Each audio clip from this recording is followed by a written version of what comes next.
What's up everyone, it's Dakota and welcome back to another modern video. And as we go through 2024 chronicling some of the most popular decks that are currently being played in the modern format, we finally land on currently the third most played deck according to MTG Goldfish in Black-Green Yawgmoth. This list in particular was piloted by Zerk in the Modern Challenge January 21st, 2024, which he took to an 18th place finish. Now, while usually that's not really all that remarkable, usually Zerk is kind of onto something. There was even technically a better performing Yawgmoth list, but Zerk's kind of been the one that's been innovating and kind of doing like some crazy things with Yawgmoth. So I definitely think it's worth kind of taking a look into and kind of deciphering exactly what is going on here in the Yawgmoth deck and some of the intricacies as well, like we normally do on these deck tech videos. But of course, before we get too deep into that, if you're not already subscribed to the channel and you want to see more videos like this and other content that I post, I mainly do Modern and Pioneer, along with some other longer form content. Please consider subscribing and ring the notification bell so you know when those videos get posted. If you go to the links down below in the description, you'll have a link to this deck list that you can find on MTG Goldfish. Plus, you can join the Discord server as well. And on top of all that, me and my friend Randy have started our own podcast, the Casual Spikes podcast. If you want to go check out episode 0, it's one of the last videos I posted. I can link it down in the description below. And I'm planning on having more episodes, in the future, coming at least like once a week. So, without further ado, let's go ahead and take a look at Black Green Yawgmoth. The basis of the combo is around this card, Yawgmoth Thran Physician, which I'll try to get on the screen a little bit better here. So, Yawgmoth Thran Physician is a 4 mana 2/4 that has protection from humans. And you can pay life and sacrifice another creature to put a -1/-1 counter on up to one target creature and draw a card. And you can pay double black and discard a card to proliferate. So the combo is centered around getting Yawgmoth on board. You get like a Yawgmoth and either another Yawgmoth or a Stringerroot in play, with some combination of those two cards. Technically, even Hapatra Vizier Poison works as well. You sacrifice the Yawgmoth, choose no targets, comes back with a +1/+1 counter, draw a card. Then you take your other Undying creature, we'll say it's just another Yawgmoth. You sacrifice the Yawgmoth without a counter to put a -1/-1 counter on the Yawgmoth with a +1/+1 counter. What ends up happening is, because of how like counters work and interact in Magic, that if you have a +1/+1 counter on a creature and you have a -1/-1 counter on a creature, those counters just go away. They don't retain those counters when state-based actions are checked. So you will have the original Yawgmoth that didn't have a +1/+1 counter on it will come back with a +1/+1 counter, and then the Yawgmoth that had a +1/+1 counter will lose that counter thanks to the -1/-1 counter you put on thanks to Yawgmoth's ability, essentially allowing you to how it visually looks in like on board when you're playing in paper. It looks like you're just passing a +1/+1 counter around, which is kind of ironic considering that Yawgmoth is actively putting -1/-1 counters on things. So this allows you to draw cards equal to your life total. Of course, don't draw that many cards because you will lose the game. But you try to leverage this draw with trying to find cards like Quarter Calling, which allow you to convoke your creatures and search for a creature with converted mana cost X or less and put it on the battlefield. To which then you can go and get Blood Artist, which says when it or another creature you control, or when it or another creature dies, so it counts your opponents, target player loses 1 life and you gain 1 life. So you can essentially, negate the life loss from activating Yawgmoth and then drain your opponent with Blood Artist. We talked about Apatra being able to kind of facilitate this combo. If you have a Yawgmoth without a -1/-1 counter on it, or a +1/+1 counter on it, excuse me, you can sacrifice it. You can target the Apatra. You put a -1/-1 counter on it. The Apatra triggers, saying that whenever you put a +1/-1 or more -1/-1 counters on a creature, you get to make a 1/1 snake. So then you make your Yawgmoth comes back with a +1/+1 counter. You make a snake with the Hapatra. You sacrifice the snake, put a -1/-1 counter on the Yawgmoth. Now, well, technically, it's like you don't really see that counter. You put it on, and then it gets taken away because it's negated by the +1/+1 counter.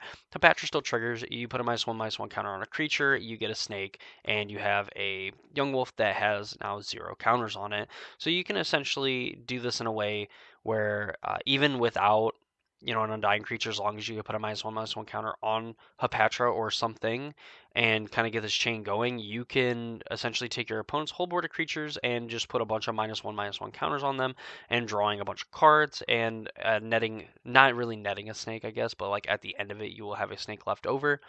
But if you have like an Undying creature or whatnot, you can kind of just like, kill your opponent's whole board, and then you have a bunch of snakes, which again, they're green. There's green snakes, so then you can help you Court of Calling for whatever you need to look for.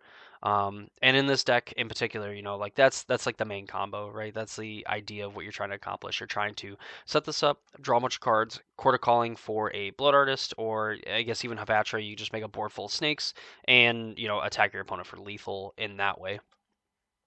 There is, however, a new dimension to Yawgmoth, and I say it's new, but I mean it's not exactly like new, if it makes sense. I'll explain.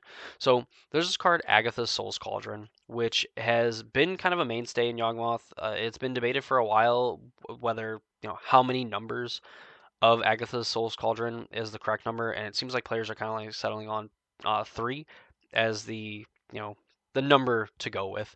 So you may spend mana as though it were mana of any color to activate abilities creatures you control. Creatures you control with +1/+1 counters on them have all activated abilities of all creature cards exiled with Agatha's Soul's Cauldron, and you can tap it to exile a card from a graveyard.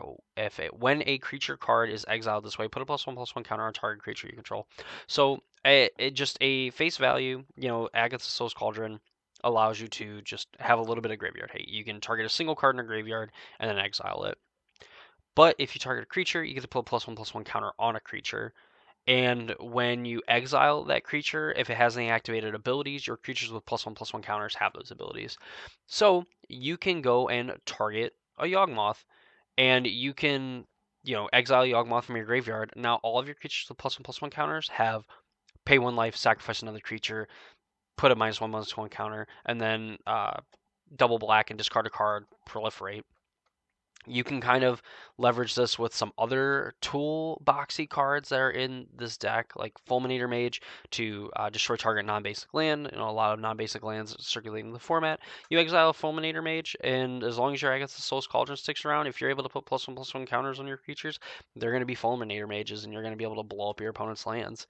You have Wall of Roots. They can start to add mana, which ends up working very well in conjunction with like Court of Calling and even Eldritch Evolution.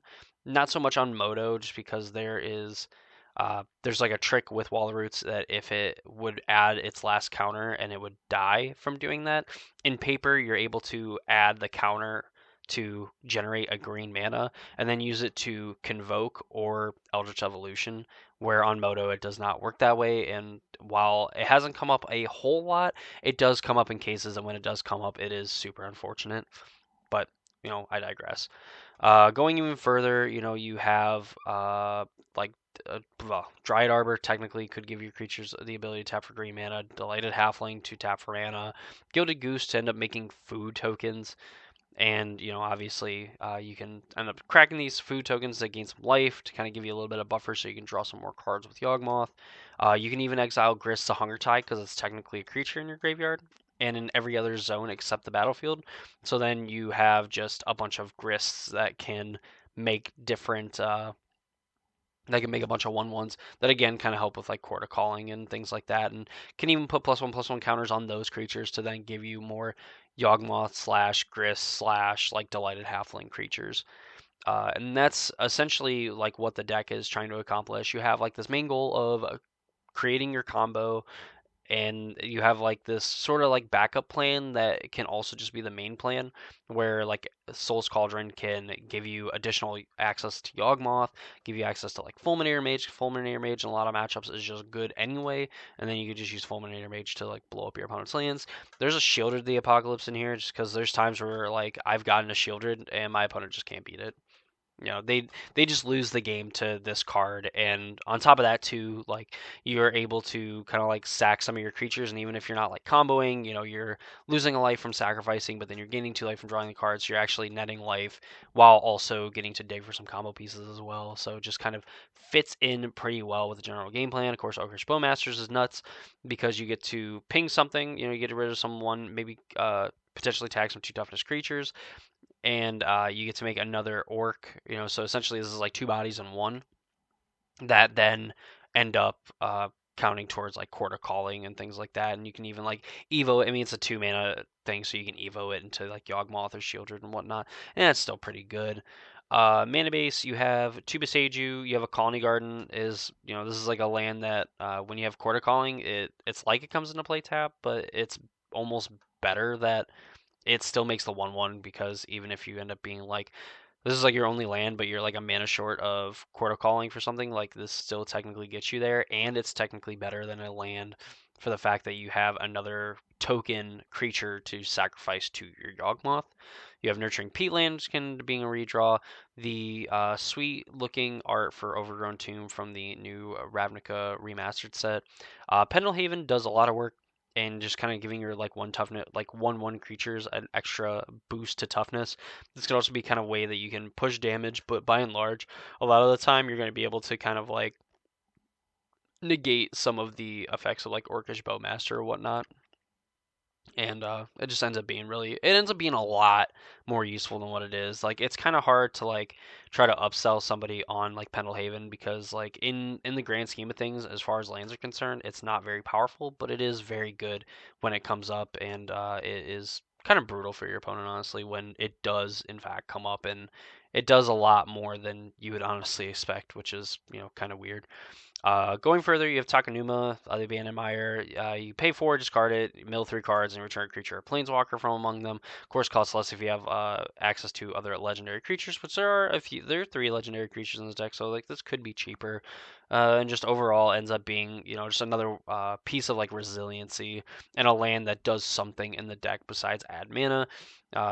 Aside from that, of course, like all the other lands, you have 3 Blooming Marsh. It's like something that comes in untapped early.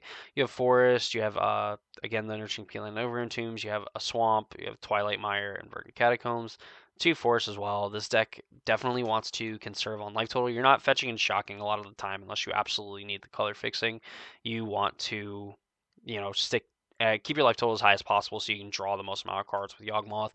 Notably in here too, there is not an Urborg in this list or a Yavimaya, and that's kind of been, I would say, stock for a long time is either to play both of them or play one of them. And this deck is actually playing neither of them, which is pretty interesting. But I would imagine too, like it's a way to kind of like slim down on lands because you're virtually playing like 22 with like the Dryad Arbor. So you have 21 lands, a Dryad Arbor, and then you have 5 mana dorks as well, which is really interesting. Also of note too, the Gilded Goose is over the other 1 mana dork in Ignoble Hierarch, just because the fact it has the second toughness. Yeah, this is probably only going to add mana like once, maybe twice, and you just would rather have something like this at 2 toughness rather than something at 1 toughness, so your opponent can kind of tempo you and kill you in that sort of way. Going further, you have 2 Chalice of the Void in the sideboard. You have 2 Fatal Push, blah, blah, blah, blah, blah. Haywire Might, for some reason, is a tongue twister, but we have a Haywire Might in the sideboard. This is a way that you can kind of like tutor for it. And of course, all of our green sources and stuff, we can activate it and get rid of some things. We can also get rid of it with Soul's Cauldron and, make all of our +1/+1 counter creatures Haywire Mites if we need to in a pinch. We have 3 Thoughtseize, a Legion's End, a Scavenging Ooze, again, another creature that is pretty good in the matchups that it's good in. And then you obviously can eat it with a Soul's Cauldron, and you have Scavenging Oozes. And this kind of works out pretty well. I mean, it only adds +1/+1 counters. It only gives it to creatures that already have +1/+1 counters on it. But, like you are able to have additional graveyard hate and stuff for your opponents. Soulless Jailer for those pesky, like, Cascade, matchups, and even I guess I'm technically both in the Living End and the Rhinos matchup.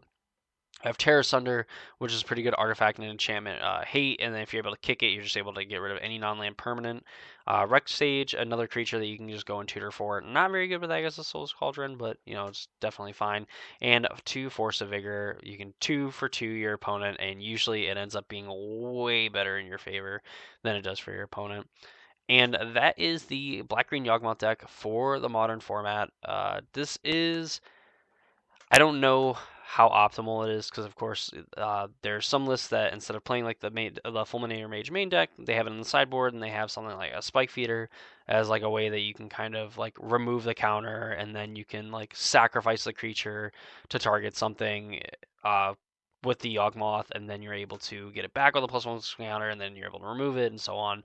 So some pretty interesting things. It's kind of like a way that you can draw a bunch of cards, and you have like essentially a I'm gonna say a 3 card combo, but it feels like 2.5, or I guess like a 3 card combo, but it's like a 4 card combo.